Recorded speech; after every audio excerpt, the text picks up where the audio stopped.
Ciao a tutti, je suis revenue de l'Italie, enfin, j'étais en Italie pendant 2 jours, j'ai passé 2 jours merveilleux, mais pour vous dire honnêtement, mon italien, mon Dieu, j'ai peur, franchement je n'arrivais pas trop à communiquer en italien, et bizarrement j'arrivais plutôt à me servir de mon anglais, qui est pas super bon niveau. Mais j'ai l'impression que c'était beaucoup plus facile pour moi de communiquer en anglais qu'en italien. Je suis désolée, je suis encore un peu malade. Donc j'ai communiqué moitié italien, moitié anglais. C'était 2 jours magnifiques en Italie. J'ai été à Milan. Les gens sont très avenants, sont très gentils. Ils essaient de vous comprendre et de vous expliquer doucement ce qu'ils vous disent pour que vous compreniez. Ils sont très sympas et ils m'abordaient tout le temps, me posaient des questions, me parlaient. Moi qui n'arrivais pas à leur expliquer quoi que ce soit parce que bon, c'était un peu compliqué en anglais et en italien. On me demandait le chemin en italien, on passait par ici, par là pour aller ici ou là. Je n'arrivais pas à expliquer non plus. Le plus ridicule, ce que je disais, c'est que on parle italiano. Je le disais en italien, fallait le dire en français, je pense, pour qu'on me laisse un peu tranquille, mais on me regardait comme une folle. Bon, bref.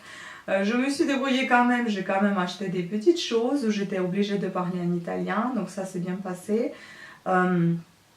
Et puis après, je voulais aussi vous dire que j'ai eu finalement mes résultats. Ah oui, si vous souhaitez voir mon voyage en Italie, c'est sur mon autre chaîne qui s'appelle Vita, VITA. Je vous mettrai un petit lien pour aller voir cette vidéo si vous souhaitez. Vers une autre chaîne, ça s'appelle la vidéo Viaggio Sola. Donc là, vous allez voir un petit peu, c'est un petit journal électronique de mes vacances, un voyage seul, solitaire, en Italie. Et non seulement Italie, il y avait aussi Cannes-sur-Mer, donc le sud de la France, mais bon, je pense que sachant que c'est une chaîne linguistique, c'est plutôt ça qui vous intéresserait, peut-être, le petit voyage.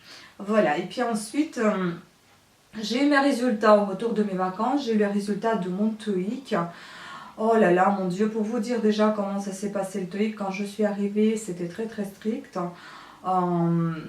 Je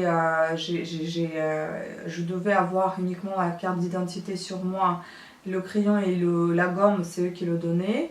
On était vachement surveillés, tout le monde n'arrêtait pas de faire des va-et-vient pour voir si quelqu'un qui copie quelque chose ou autre. Voilà, les affaires étaient laissées dans le vestiaire, enfin il y avait des petits casiers pour chacun.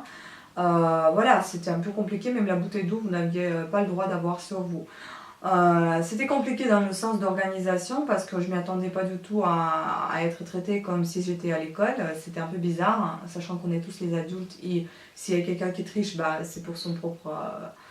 c'est son problème. Hein. Moi, je ne voulais pas tricher parce que je sais que quoi qu'il en soit, si je suis embauchée quelque part et je parle mal la langue, je ne serai pas du tout embauchée. Donc ça ne sert à rien de tricher, avoir des bonnes notes pour soi-disant que vous soyez quelque part accepté et mieux vu aux yeux des autres. Enfin voilà, je le vois pas comme ça. Donc du coup, j'ai fait une bêtise, mon Dieu. J'ai très mal géré le cahier dans lequel on ne devait pas écrire et moi j'ai écrit dedans. On m'a engueulé devant tout le monde, c'était super sympa, je me suis sentie un bébé. Alors que ce bébé, il a 34 ans, donc c'était bizarre. Bon bref, passons cette étape, voilà. Donc ça s'est passé, 200 questions en combien de temps? Je pense que c'était 2 heures, je ne sais plus combien c'était en temps. Voilà, il fallait attendre une semaine les résultats. Les résultats arrivent... chez qui, là où ils sont demandés. Donc moi c'était mon école qui m'a demandé de passer le test, c'est elle qui a payé le test, etc. Donc les résultats sont venus à l'école, sont arrivés à l'école. Et si c'est vous qui vous demandez vos résultats, bah, ça va arriver chez vous, à votre domicile. Donc j'ai reçu une feuille avec les résultats. La feuille, je ne vais pas vous la montrer parce que j'ai pas trop envie de la montrer sur YouTube. Et puis je l'ai rangée, donc voilà. Normalement mon score était à 450 je crois, et donc en fait c'est la limite de B1. Moi qui étais venue les mains dans les poches, je me suis pas du tout préparée parce que, encore une fois, j'ai déjà dit que je voulais absolument abandonner ces cours d'anglais. Je voulais plus rien faire parce que j'étais dégoûtée au début, et puis à la fin, au milieu juste, j'avais un bon prof qui était bien. Après, à la fin, c'était une horreur totale. début était raté pareil.